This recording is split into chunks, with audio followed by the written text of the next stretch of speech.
Hello बच्चों, कैसे हो आप लोग। उम्मीद करता हूँ कि आप अच्छे होंगे। आपकी प्रिपरेशन एग्ज़ाम की अच्छी चल रही होगी। जैसे जैसे वक्त बीता जा रहा है, एग्जामिनेशन का जो डेट है, जो आपका टाइम है, वो नज़दीक आता जा रहा है। ऐसे वक्त में आप अपनी जिस इंस्टीट्यूशन में जिस क्लासेस को ऑनलाइन के तहत आप ज्वाइन कर रखे हो, या जैसे भी आप क्लासेस कर रहे हो या सेल्फ स्टडी कर रहे हो, ऐसे वक्त में आपको रिवीजन क्लासेस करने का टाइम भी होता है और बहुत ज़रूरी है रिवीजन करना। हर सीए फाउंडेशन बच्चों के लिए वहाँ पर सीए फाउंडेशन में रिवीजन करने के लिए सबसे अच्छा तरीका है कि वो अपने प्रीवियस ईयर क्वेश्चंस को, यानी स्कैनर को निकाले और इसकी 1 बाय 1 क्वेश्चंस को सॉल्व करें। ऐसे स्कैनर को मंगवाए वो जिसमें सॉल्यूशन वाले नहीं। सीए फाउंडेशन के स्कैनर में मैथ और इको साथ होती है, आप अलग से मंगवा सकते हो। और हर स्कैनर हर बच्चों के बीच में जो प्रीवियस ईयर्स क्वेश्चंस होते हैं सभी का एक ही होता है, अलग अलग नहीं होता है स्कैनर। मैंने लास्ट वीडियो में, यानी पहली लेक्चर में, स्कैनर की पहली लेक्चर में मैंने 18 नंबर, क्वेश्चन नंबर 18 तक पहले चैप्टर के बता दिया। आने वाले दिनों में ये स्कैनर की सीरीज चलेगी, वीडियो लेक्चर चलेगी। वीडियो लेक्चर जो अपलोड करूंगा सारी स्कैनर क्लासेस की होगी। अब कोशिश ये करूंगा कि मैं सारे क्वेश्चंस को आसान तरीके से सॉल्व करूं और ट्रिकी मेथड से सॉल्व करने की कोशिश करूंगा। जितने भी क्वेश्चंस यहाँ पर आएंगे वो सारे क्वेश्चन तो सॉल्व नहीं करूंगा मैं, जितने भी इंपॉर्टेंट क्वेश्चंस होंगे वो पहले सॉल्व करने की कोशिश करूंगा मैं। तो सॉल्व करने के बाद यहाँ पर अब जब कमेंट आएगा, मैं कमेंट बॉक्स में देखूंगा कि बच्चे का रिक्वायरमेंट होगी कि नहीं सर और भी सॉल्यूशन इसमें चाहिए। इस वीडियो को देखने के बावजूद भी आपको लगता है, आप अपने मुझे कमेंट बॉक्स में लिखें आप के और भी क्वेश्चंस की सॉल्यूशन चाहिए, तो मैं अपलोड कर दूंगा। तो लास्ट क्लास में मैंने आपको 18 क्वेश्चन नंबर 18 तक मैंने सॉल्व करा है, और आज की क्लास में मैं 19 नंबर क्वेश्चन, जैसे कि बोर्ड में आपको दिख रही है यहाँ पर, क्वेश्चन नंबर 19 में आप बुक ओपन जैसे करोगे तो आपकी क्वेश्चन वही मिलेगी जो हर बच्चों के पास होगा, स्कैनर की क्वेश्चन। ये क्वेश्चन रेशियो का क्वेश्चन है, जैसे मैंने रेशियो लिख चुका हूं मैं यहाँ पर आपके पास। ये रेशियो का क्वेश्चन है, राइट। क्वेश्चन नंबर 19 है।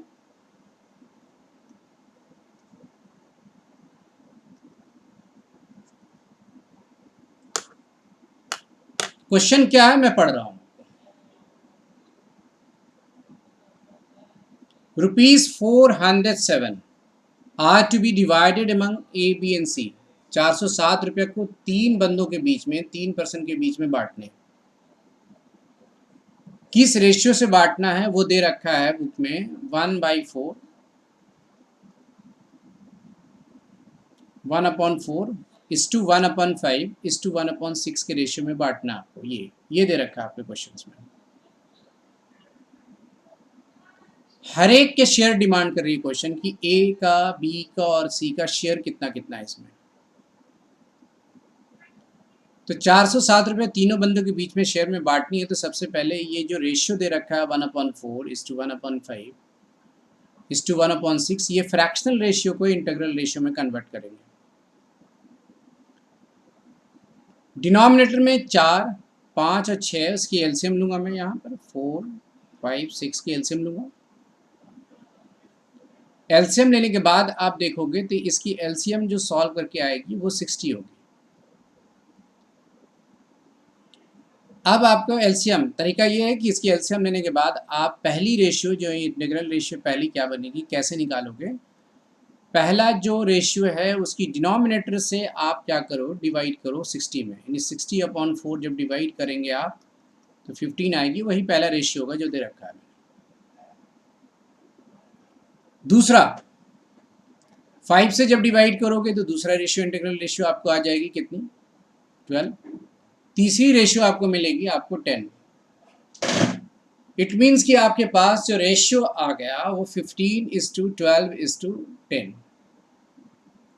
जब तक इस रेशियो में आप नहीं बनाओगे क्वेश्चंस को इस रेशियो में, तब तक आपकी शेयर नहीं बांटी जा सकती है। तरीका ये, आसान तरीका यही है। अब आपका ए का शेयर निकालना हो तो ए शेयर लिखिए आप, उसकी जो पार्ट है, जो पोर्शन है 15 अपॉन टोटल रेशियो को जोड़ दीजिए। ये 37 कैसे आए, 15, 12 और 10 को जोड़ेंगे 37 आ जाएगा, 37 आ जाएगी।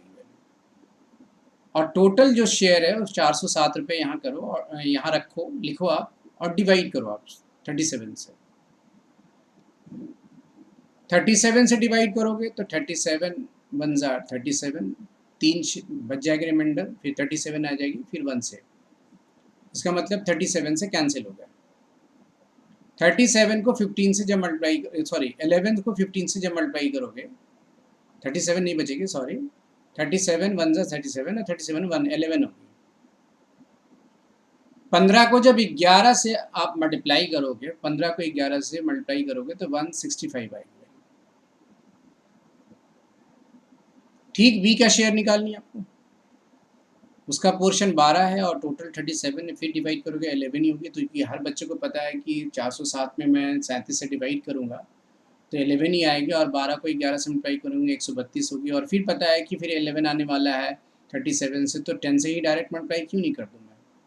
तो मुझे पहला जो डिवीज़न आपको पता है, तो यहाँ पर 11 से, यहाँ भी 11 से और यहाँ भी 11 से जब मल्टीप्लाई करूँगा मैं, पहली जगह 11 से, दूसरी जगह 11 से, तीसरी जगह 11 से, तो इतनी डिटेल लिखने की ज़रूरत नहीं है आपको। आपको बहुत कम समय में आपका क्वेश्चन बन जाएगा कि 15 × 11 165 और 132 और तीसरा आपका कितना होगा 110। इसको जब जोड़ेंगे तो आपके रिजल्ट आनी चाहिए कितने रुपए, 407 रुपये आने चाहिए। अगर आपका 407 रुपये 407 रुपीज़ नहीं आते तो आपका कहीं ना कहीं मिस्टेक हो गया कैलकुलेशन में, या कहीं ना कहीं आपने गलत बनाया है, लिखने में मिस्टेक हुआ या फिर आप मेथड गलत लगाए हो। कहने का मतलब ये हुआ हमारा, ये मैंने ऐड करके दिया आपको, करेक्ट है। ऐसे क्वेश्चन बनाने का तरीका और भी है, हर तरीकों को डिस्कस मैं हर क्वेश्चन में नहीं कर सकता हूँ, फिर भी एक क्वेश्चन में मैं डिस्कस आपको करूँ कि 15 और 12 और 10 की जब रेशियो दे रखी है तो रेशियो को एक्स में कन्वर्ट करते हैं, याद रखो आप 15x 12x और 10x। स्पष्ट है, ऑब्वियस है कि जब जोड़िएगा तो 37x आएगी और टोटल ऐड करके 407 होगा, और ये कैंसिलेशन आप करोगे तो 11 आएगी और 11 सब में मल्टीप्लाई करोगे आप तो पहली शेयर, दूसरी शेयर और तीसरी शेयर मालूम हो जाएगी, और इस तरह से भी क्वेश्चन आप बना सकते हो। दोनों में टाइम टेकन सेम होगी, आपको वक्त ज़्यादा नहीं लगेगा, सेम टाइम लगेगी, बहुत कम समय लगेगा। इतना डिटेल में बता रहा हूँ, वो टाइम ज़्यादा लग रहा होगा समझने में, लेकिन जैसे आप खुद बनाना शुरू करोगे समझ में आ जाएगी। तो एक लाइन में क्वेश्चन सॉल्व कीजिएगा, फ्रैक्शनल से इंटीग्रल रेशियो में लाइए, उसको ऐड अप कीजिए, आप डिवाइड कीजिए, क्वेश्चन बन गया। अब आओ नेक्स्ट क्वेश्चन की बात करें।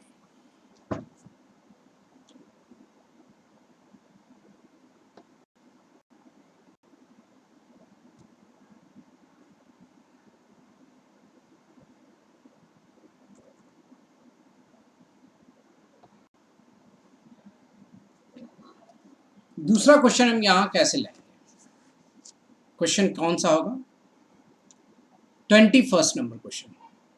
स्कैनर का बहुत टफ क्वेश्चन नहीं है, मैं फिर भी ले रहा हूँ बीच बीच में क्वेश्चंस। 21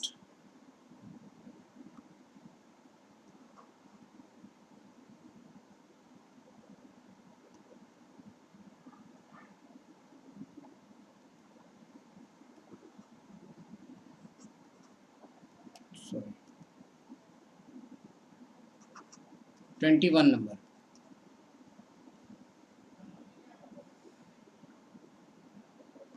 क्वेश्चन में दे रखा है कि 4 की power x is equal to 5 की पावर x, सॉरी 4 की power x is equal to 5 की power y is equal to 20 की पावर z, और क्वेश्चन ने डिमांड किया आपसे z की वैल्यू क्या होगी।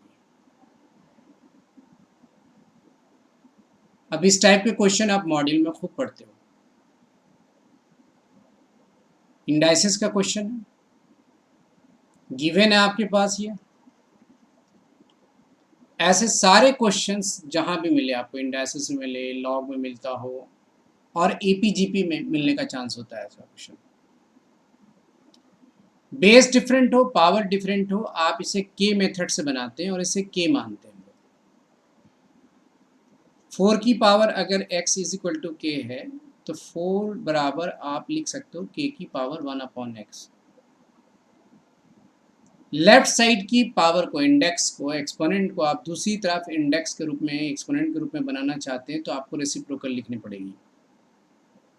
उसी तरह से 5 की पावर y बराबर अगर k है और मैं 5 निकालना चाहूँगा तो बहुत ही आसान है कि 5 की पावर 1/y लिखिए, और डायरेक्टली 20 बराबर आपको समझ में आ गया होगा कि k की पावर मुझे क्या लिखनी चाहिए, z।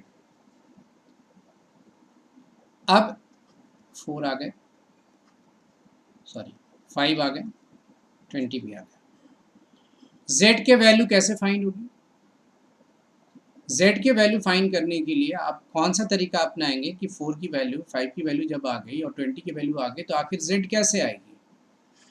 तो इस टाइप के क्वेश्चन में कहीं ना कहीं इस क्वेश्चन के अंदर हिंट छिपा होता है। जैसे 20 को आप 4 इंटू 5 लिखो और राइट साइड k की पावर 1/z लिखिए। 20 को मैं 2 इंटू 10 भी लिख सकता हूँ, 20 को 1 इंटू 20 भी लिख सकता हूँ। 4 इंटू 5 लिखने का फ़ायदा आपको क्या मिलेगा, क्योंकि 4 की वैल्यू और 5 की वैल्यू आपको मालूम है, जो कि लेफ्ट साइड आप लिख सकते हो 1/x इंटू के की पावर 1/y, और राइट साइड के की पावर 1/z। बेस सेम होने से पावर ऐड हो जाते हैं और 1/x प्लस 1/y लिखेंगे। के की पावर 1/z है, के बैलेंस होने से यानी बराबर होने से के को हटा सकते हैं, आप कैंसिल कर सकते हैं। 1/x प्लस 1/y है इक्वल टू 1/z। मैं अब एलसीएम लूंगा, इसे एक्स वाई लिखूंगा, y x cancel y cancel x हो जाएगी और 1/z होगा। और आपको जब z निकालनी हो तो आप राइट साइड वाले टर्म को उल्टा लिख दो, मतलब रेसिप्रोकल करोगे राइट साइड तो z आ जाएगी वैल्यू, और लेफ्ट साइड वाली भी पलट दोगे तो लिखेंगे x y upon x plus y. This is your final answer, और आंसर जो ऑप्शन दे रखा है वो आपका बी ऑप्शन है आंसर। तो जैसे आप स्कैनर निकालते हो वहाँ पर आपको क्वेश्चन भी दिखाई देगी, आपको क्या मैं पढ़ा रहा हूँ, ऑप्शन दिखाई दे रहा कौन सा ऑप्शन सही होगा। तरीके में बहुत सिंपलेस्ट फॉर्म से बहुत डिटेल में बता रहा हूँ। चाहता तो ये क्वेश्चन को मैं आपको इससे आधे से भी कम समय में बना देता, चूँकि बच्चे को मॉडल पढ़ा हुआ होता है कि के मानना है और पावर उस साइड जाएगी। मतलब डायरेक्टली आप 4 बराबर के की पावर 1/x और 5 बराबर के की पावर 1/y और z बराबर on 20 is equal to k की power 1/z and then 20 is equal to 4 into 5 में लिखूंगा के की पावर 1/z एंड देन इसकी वैल्यू रखूंगा, आंसर ला दूंगा। ओके, अब आइए, समझ आ रहा होगा आपको। नेक्स्ट क्वेश्चन में आता हूँ।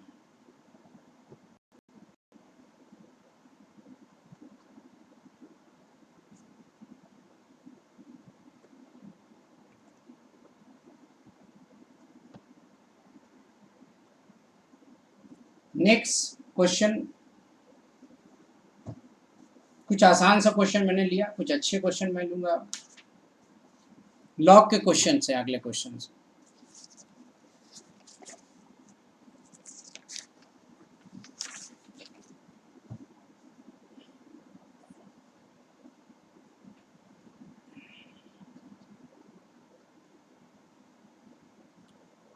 Question number 23,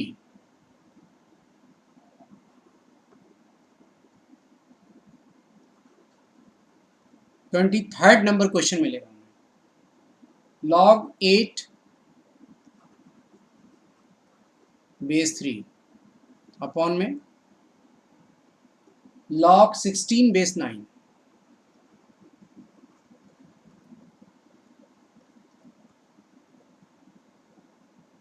log 10 base 4। अब ये एग्जाम में क्वेश्चन आए हुए हैं प्रीवियस ईयर में, अब इसको सॉल्व कैसे करनी है, सिंपलीफाई कैसे करना है, ऑप्शन दिखता है तो बच्चों को समझ में आता है कि क्या लाने मुझे, बट आपको अभी नहीं दिख रहा तो आप स्टार्ट कहाँ से करोगे, कैसे बनाओगे क्वेश्चन, ये सबसे पहला क्वेश्चन माइंड में जाती है कि कहाँ से स्टार्ट करो। जितना सिंपल बना सको आप प्रॉपर्टी आपको पता है। 2 की पावर 3 लिख सकता हूँ मैं 8 को, बेस में 3 एज इट इज़ रहने दो। 2 की पावर 4 लिख सकता हूँ और 3 की पावर 2 लिख सकता हूँ मैं। 10 और 2 की पावर 2 लिख सकता हूँ। चूँकि 10 को तो किसी का पावर बना नहीं सकते हम, सिंपलेस्ट नंबर का पावर नहीं बन सकता। ये जो लॉग का पावर की पावर ये मल्टीप्लाई होती है, इसकी प्रॉपर्टी है, ये मल्टीप्लाई हो जाएगी यहाँ, ये मल्टीप्लाई नहीं होगी तो मल्टीप्लाई मैं करूँगा 3 log 2 बेस 3, 4 को आगे लाऊंगा मैं, और जो बेस का पावर है वो डिवाइड होता है ऐसे 2, उल्टा हो जाता है।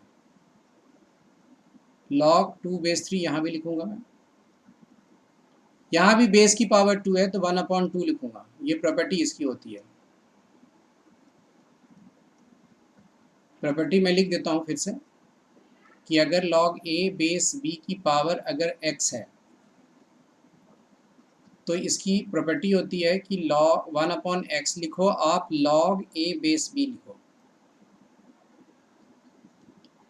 अब यहाँ देखो कैंसिलेशन हो रही है, मल्टीप्लिकेशन का साइन है, ये मल्टीप्लिकेशन साइन, ये कैंसिल हो गए, ये कट गया 2, ये 2 कैंसिल हो गए, ऊपर क्या बच गया भाई 3, ऊपर और कुछ नहीं बचा, नीचे बचा log 10 बेस 2, इसको आप बेझिझक ऊपर ले जाएंगे तो आपका हो जाएगा उल्टा 2 बेस 10। जब डिनोमिनेटर के नीचे log 2 10 बेस 2 को कभी भी आप ऊपर ले जा सकते हैं, ऊपर जाने पर बेस और पावर एक दूसरे की जगह को रिप्लेस कर देता है। दैट इज़ ये 3 log 2, दैट इज़ ये log 8 बेस 10 भी लिख सकते हैं आप। आंसर ये भी हो सकता है और ऑप्शन ये भी हो सकता है, बट ऑप्शन एग्जाम ये पेपर में ये दे रखा है, आंसर सही है ऑप्शन ए।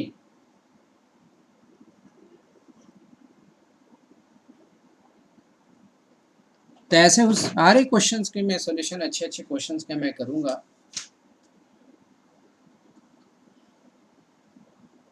यहाँ तक क्लियर है?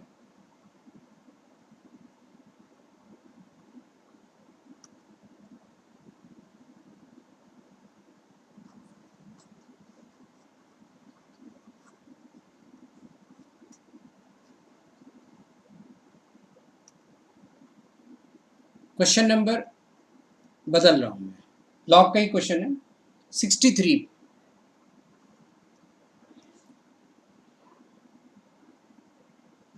एक अच्छा क्वेश्चन आपके पास है,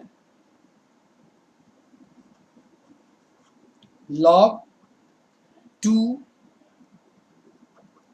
base root x whole power है दे रखा है, ब्रैकेट क्लोज है, पावर 2 है,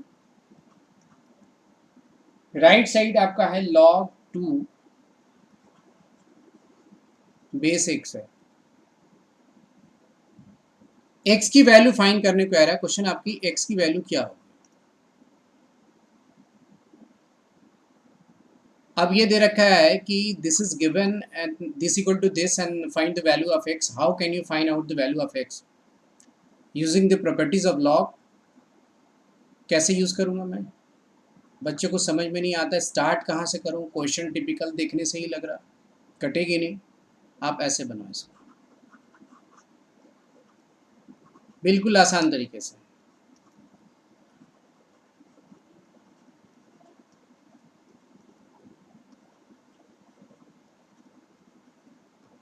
क्योंकि कभी भी आपके पास अगर log x की पावर अगर 2 है तो इसको 2 बार आप कभी भी लिख सकते हो, log x into log x। मैंने वही काम किया लेफ्ट साइड। और क्या कर सकते हो जरा देख लो आप, 2√x की मतलब होता है हाफ, 2√x का मतलब यहाँ भी हाफ है, राइट साइड 2 बेस x है। ये हाफ को यहाँ ले जाओगे तो उल्टा हो जाएगा एंड रेसिप्रोकल हो जाएगी, that is 2 log 2 base x, 2 log 2 base x, 2 base x। ये जो है ये फिनिश कर दो आप, एक खत्म हो गया कहानी इसमें। 2 into 2 that is 4, log 2 base x और राइट साइड वैल्यू 1 बची। ओके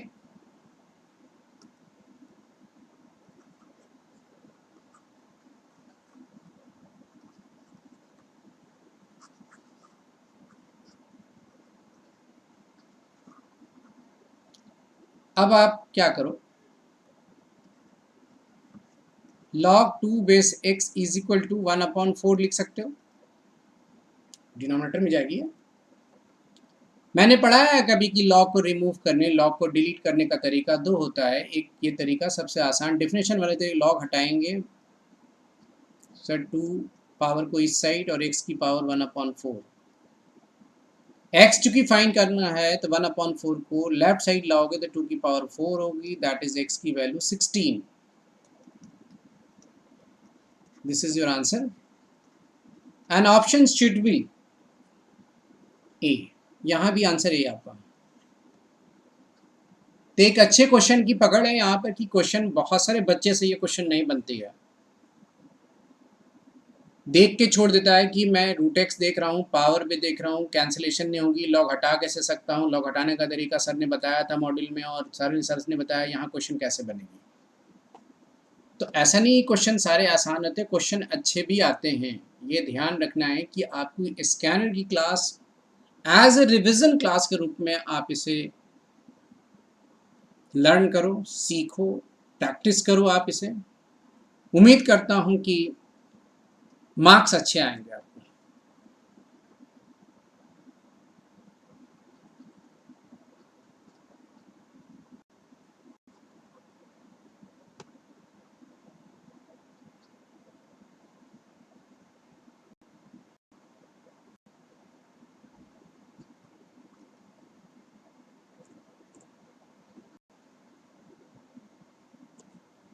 तो इसी तरह का क्वेश्चंस लॉग में भी और भी क्वेश्चंस अच्छे मिलेंगे आपको।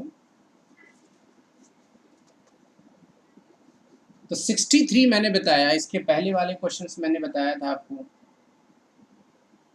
21 नंबर बताया मैंने आपको क्वेश्चंस, वो लॉग के क्वेश्चंस नहीं थे। लॉग के और अच्छे क्वेश्चंस आपको मिल जाएंगे, आगे बता रहा हूँ मैं यहाँ पर आपके पास।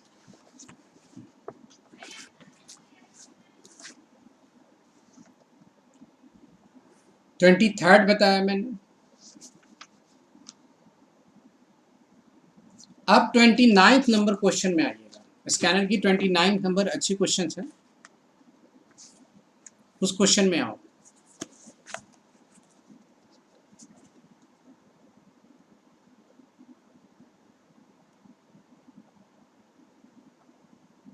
क्वेश्चन नंबर 29,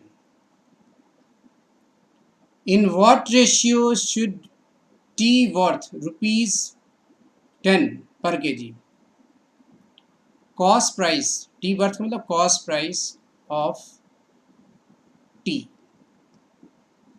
वन टाइप, पहला टाइप का टी है, इसकी कॉस्ट प्राइस दे रखा है 10 रुपये, और दूसरे टाइप का T cost price of T, दूसरी टाइप का T1 T2 कर दिया मैंने, इसकी कॉस्ट प्राइस दे रखा है 14 रुपीज़, आपस में मिक्स किया गया so that the average price of the mixture में बी, एवरेज प्राइस क्या रही मिक्सचर करने के बाद, average cost price of mixture मिलाने के बाद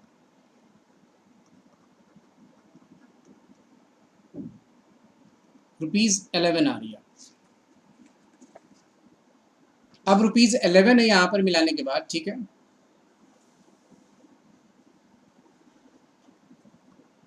देखो एक कंटेनर है और उसमें 10 रुपया पर केजी के हिसाब से चाय की पत्ती और एक में 14 रुपये पर केजी के हिसाब से चाय की पत्ती है, और जब दो कंटेनर को आप मिक्स कर देते हो तो आपकी कॉस्ट प्राइस आ जाती है 11 रुपये पर केजी के हिसाब से।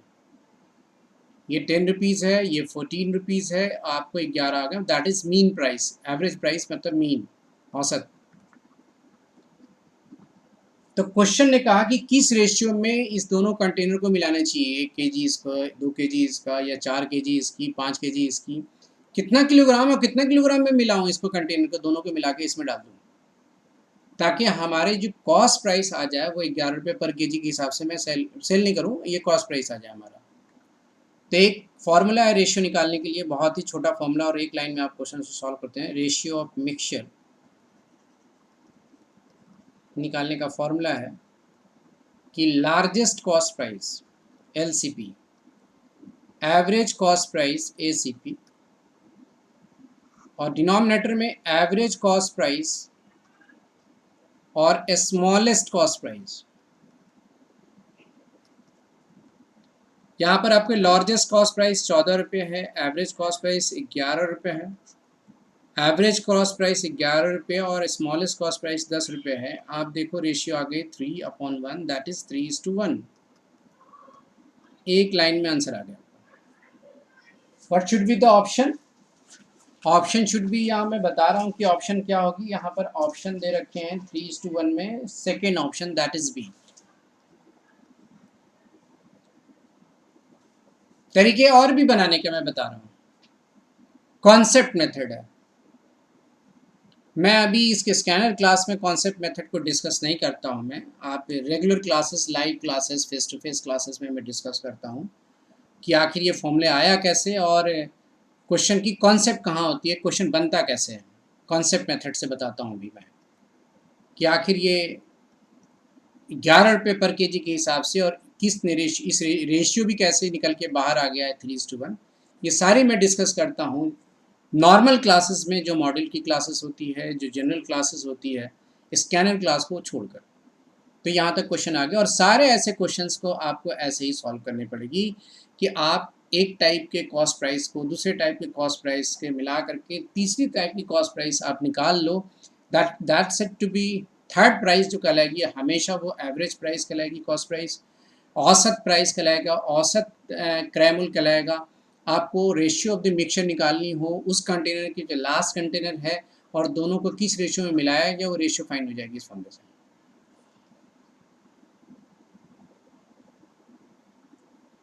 Next,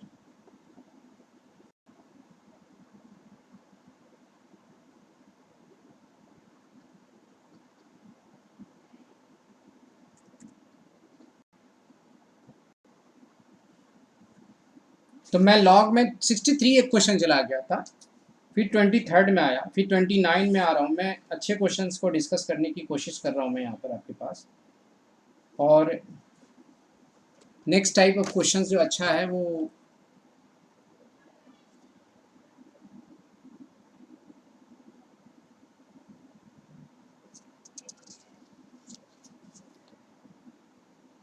forty number question, 40 number question log के हैं। 40 नंबर क्वेश्चन,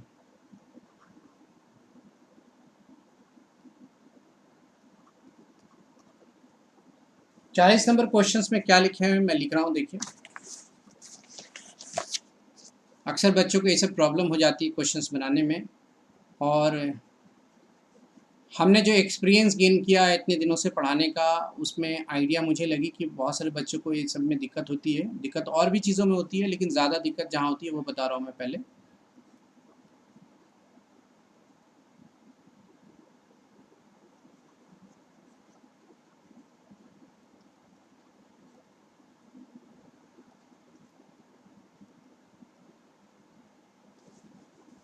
इसमें x की वैल्यू फाइंड करनी है। हालांकि ये भी बहुत टफ क्वेश्चन नहीं है, लेकिन आप फिर भी देखो क्वेश्चंस कैसे बनते हैं और जल्दी कैसे बनता है।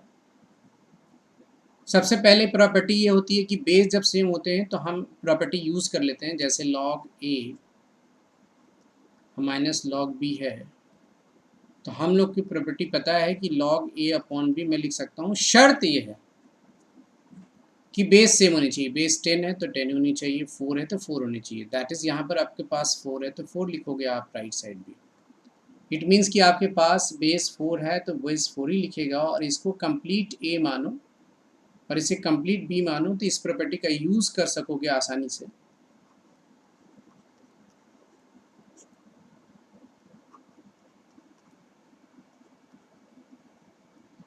x कॉमन ले लो आप,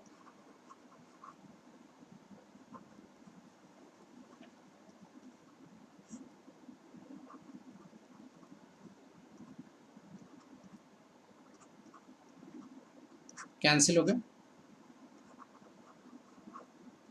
x base 4 is equal to 2 है, और वैसे कि x की वैल्यू 4 की पावर 2 आ गई और 4 की पावर 2 16 इज योर आंसर।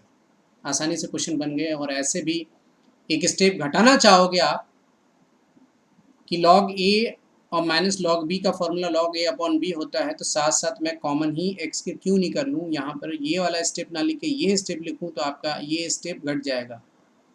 ये स्टेप आप नहीं भी लिखोगे तो आप डायरेक्ट ये स्टेप लिख सकते हो, एक स्टेप कम जाएगी। और ये पता हो रहा है मेंटली कि हमारे पास x बेस 4 बचने वाला है, तो यहाँ आगे लिखने की ज़रूरत नहीं है। x हटाओ 4 की पावर 2 दैट इज़ 16।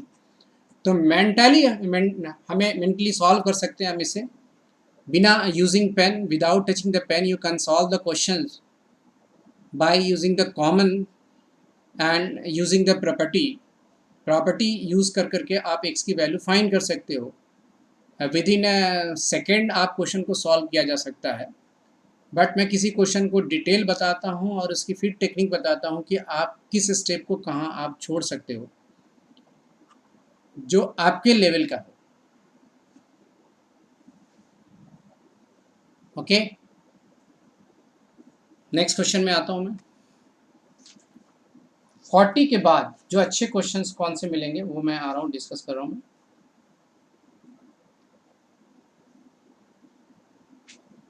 एक 41 भी बताता हूँ मैं आपको, जबकि बहुत टफ नहीं है, ऑप्शन से ही बन जाते हैं क्वेश्चंस, लेकिन ऑप्शन इतना बड़ा होता है कि बच्चों को दिक्कत होती है यहाँ सॉल्व करने में। छोटा सा क्वेश्चन है, आप देख सकते हो, बहुत से को बेनिफिट हो जाएगी ये क्वेश्चन देखने के बाद।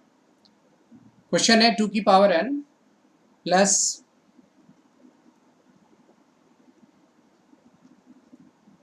अपॉन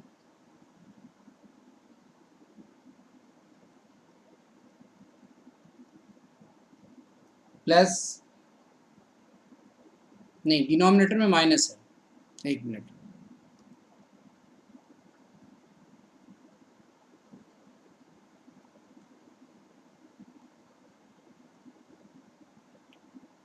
माइनस है और 2 की पावर n।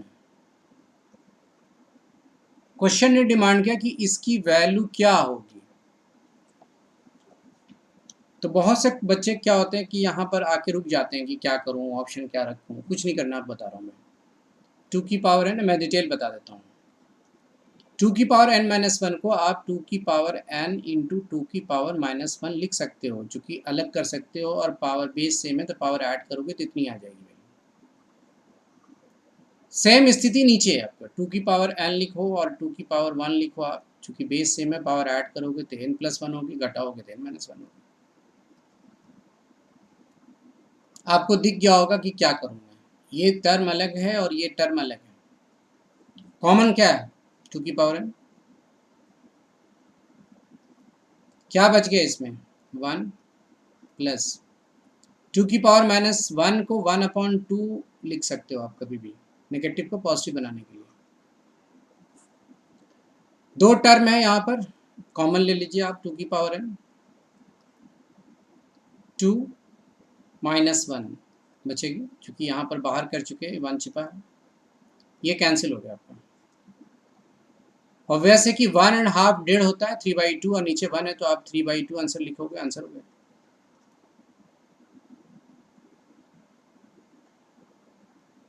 दूसरा ये तरीका है कि आप ये सब करने की ज़रूरत नहीं है। आप हर बच्चे को जो जिसकी बेसिक अच्छा होता है और पता होता है कि इंडेसिस में पढ़ के आया हूँ और दिक्कत ज़्यादा नहीं है, तो यहाँ पर कॉमन ले लेता है बंदा। 2 की पावर n है, यहाँ 2 की पावर n है, डिनोमिनेटर में 2 की पावर n है, 2 की पावर n है। सीधा 2 की पावर n ऊपर जब कॉमन लेता है बंदा, कोई भी बच्चा, तो यहाँ पर 1 बच जाते हैं और यहाँ क्या बच जाता है 2 की पावर -1। क्योंकि n को जब बाहर करोगे तो 2 की पावर -1 बच जाएगी और 2 की पावर -1 को 1/2 लिखा जा सकता है। डिनोमिनेटर में 2 की पावर n, 2 की पावर n यहाँ से आप कॉमन कीजिए, यहाँ से कॉमन करेंगे आप, तो ऑब्वियस है कि 2 की पावर 1 बचेगी यहाँ पर, चूंकि +1 है तो 2 की पावर 1 को 2 लिखा जा सकता है और यहाँ पर 2 की पावर n बाहर निकालता हूँ मैं तो यहाँ पर बचा हुआ चीज़ 1 होता है, वो 1 लिखता हूँ मैं यहाँ पर, दैट इज़ यहाँ 1 बचेगा और ये दोनों कैंसिल हो जाएगी और यहाँ पर आपको इस तरह से अलग अलग करने की ज़रूरत नहीं होती है कि अलग दिखाऊं और फिर कॉमन लूं, सीधा आप कॉमन ले सकते हो एक लाइन में और आपको रिजल्ट यही चीज़ मिलेगी आपको। मतलब ये स्टेप आप कम कर सकते हो, आप ये वाली जो सर्किल कर रहा हूँ मैं, उसके लिए आपको बेसिक आइडिया और प्रैक्टिस ज़्यादा होनी चाहिए कि आप कैसे बाहर करते हो, कॉमन कैसे करते हो और कैंसिलेशन कैसे करते हो और एलसीएम कैसे लेते हो। ये मेंटली कुछ बनाने की आदत डालोगे तभी होगी आपको। आप सारी चीज़ देख के नहीं कुछ कर सकते हो, आप बनाने की आदत डालनी पड़ेगी आपको। तो मैंने आपको हर उस अच्छे क्वेश्चंस की कलेक्शंस का मैं स्कैनर क्लासेस में देता रहूँगा। मैं छोटी छोटी वीडियो ही बनाऊँगा और कभी कभी बड़ी वीडियो भी जाएगी आपके पास। कोशिश तो करता हूँ कि बड़े वीडियो एक ही बार बन जाए और सारी क्लासेस एक में आ जाए।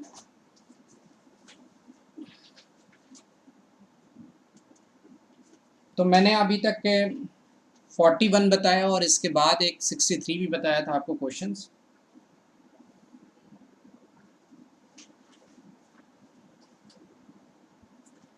नेक्स्ट क्वेश्चन में आ रहा हूँ।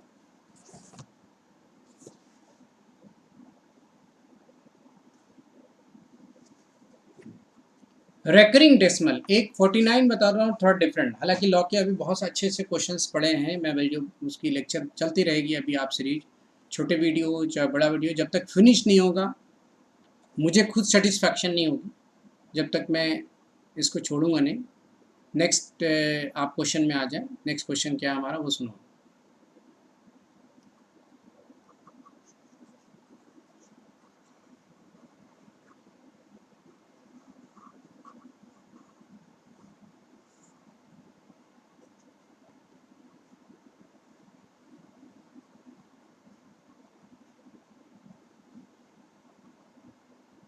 अब आइए आप यहाँ क्वेश्चन नंबर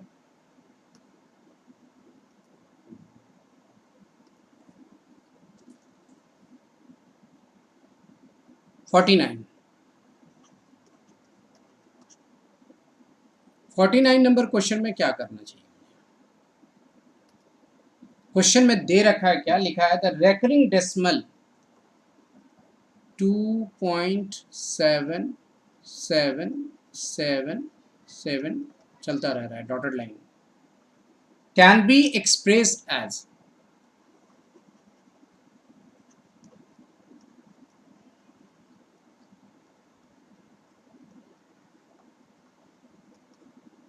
मतलब फ्रैक्शन लानी है इसको। इसको मैं ऐसे भी लिखता हूँ 2.7 की पावर रेकरिंग कहते हैं हम इसे, या हम लोग ऐसे भी लिखते हैं, कभी कभी बुक में ऐसे भी देखते हैं 2 डेसिमल है, बार भी लिखते हैं। इसका मतलब होता है कि बार बार 7 को आना है। तो इसे फ्रैक्शन के रूप में कैसे लिखते हैं, ये तो अभी डेसिमल के रूप में है और रेकरिंग यहाँ पर आ चुके हैं। टर्मिनेट नहीं कर रहा, नॉन टर्मिनेटिंग नंबर आपके पास है, तो इसे हम ऐसे लिखते हैं। तरीका क्या है कि 2 प्लस लिखो और 0.7 के ऊपर जो बार है वो रहने दो। 2 प्लस लिखिए, डेसिमल और बार याद रखिएगा कि बार जब भी होगा या ऊपर रेकरिंग तभी होगी जब उसके पहले डेसिमल होगा किसी नंबर के। सिर्फ ऐसे 2 पर बार नहीं हो सकता, उसके लिए डेसिमल होना ज़रूरी है। 3 पर बार नहीं हो सकता, डेसिमल होना ज़रूरी है। या हो सकता है कि ऐसे हो बार यहाँ से शुरू हो और डेसिमल यहाँ हो, लेकिन डेसिमल होगा पक्का, 4 पर नहीं है लेकिन 5 से शुरू है डेसिमल। ऐसा हो सकता है कि डेसिमल हो 2 3 हो और फिर 7 2 हो और इस पर डेसिमल बार है, मतलब 7 2 आ रही है, ये दोनों पर नहीं है। लेकिन 100% गारंटेड है कि आपको उसके पहले सारे डिजिट से पहले एक डेसिमल आनी चाहिए और उसके पहले कोई नंबर है, 4 है, 5 है, 2 है या नहीं है, 0 है, इससे कोई फर्क नहीं पड़ता। अब आइए हमारा जो क्वेश्चन है उस पर आइए। 2.7 पर रेकरिंग है, मतलब बार बार 7 आ रही। फ्रैक्शन कैसे बनाऊंगा, प्लस करूंगा मैं। 0.7 पर बार जो है डेसिमल हटाने के साथ बार हट जाती है और उसके बदले एक 9 देते हैं, बस 9 ही लिखनी है आपको, 5 नहीं लिखना, 4 नहीं लिखना, 9 ही लिखना आपको। अब आपका फ्रैक्शन आ चुका है, मिक्स फ्रैक्शन तो ऐसे आ गया 2 7 9, आंसर होगा 1 है। और अगर मिक्स फ्रैक्शन नहीं लाना चाहते हो तो 9 2 18, 18 और 7 25/9। अब आप देख लिए ऑप्शन कैसा है, ऑप्शन ऐसा ही है और ऑप्शन डी है इसका, ये इस तरह से ऑप्शन है। आप चाहो तो 9 से डिवाइड करके देखो 0.77 आ जाएगी, 7/9 आप डिवाइड कर लो, डिवीजन लॉन्ग डिवीजन मेथड आपको आती है, आप डिवाइड करके देखिए इतनी आ जाएगी। मान लो कभी कभी क्वेश्चन ऐसा आता है कि 2 पॉइंट है या 3 पॉइंट है समथिंग है और यहाँ पर लिखा है 2 और यहाँ पर लिखा है बार। इस कंडीशन में क्वेश्चन को कैसे बनाना चाहिए वो सुनिए। 2 लिखिए, प्लस लिखिए, 2 7 लिखिए, बार है यहाँ, बार रहने दीजिए, 2 लिखिए, प्लस लिखिए, 27 को लिख दीजिए आप ऐसे। डिनोमिनेटर में क्या लिखे वो सुनो, एक डिजिट पर रेकरिंग है, दैट इज एक डिजिट पर बार है तो एक बार 9 और उसके पहले वाले डिजिट पर बार नहीं है तो एक 0 होगी, डेसिमल भी हट जाएगा। अगर रेकरिंग से पहले हमारा 2 डिजिट होता तो मैं डबल 0 देता, और रेकरिंग हमारा 2 डिजिट पर होता तो मैं डबल 9 देता। दैट इज अगर ऐसा होता दोनों पर बार होता तो मैं 2 + 27/99 लिखता। अब क्या करोगे सुनो, ये क्वेश्चन का आंसर दे रहा हूँ मैं, 0.27 है, एक रेकरिंग है, एक डिजिट पर रेकरिंग है, एक 9, उसके पहले वाले डिजिट, बाद वाले नहीं डिजिट पर होगा कोई, बाद वाली तो बार ही होगी, साथ साथ आ रहा तो आगे कोई दूसरी डिजिट नहीं हो सकती। अब 2 है तो 2 को माइनस करनी है आपको, अगर यहाँ पे 3 होता 3 माइनस करता, यानी जो नंबर है वही माइनस करनी है, 1 है 1 माइनस करनी है, 8 है 8 माइनस करनी है, 3 है 3 माइनस करनी है। तो आपका जो रिजल्ट आएगा घटने के बाद, जो सॉल्यूशन के बाद रिजल्ट आएंगे, दैट इज योर आंसर।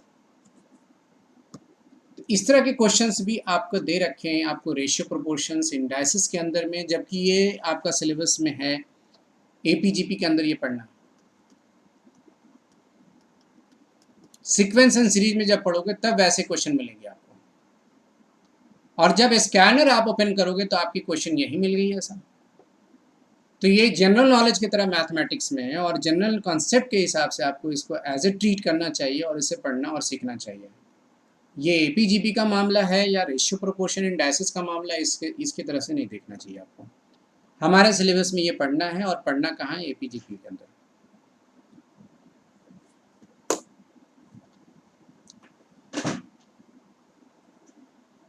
तो आज की क्लास मैं यहीं रहने देता हूँ मैं, नेक्स्ट वीडियो में अदर क्लासेस होगी और भी अच्छे क्वेश्चंस मैं अपलोड करूँगा मैं। हमारे वीडियो को सब्सक्राइब और शेयर ज़रूर करें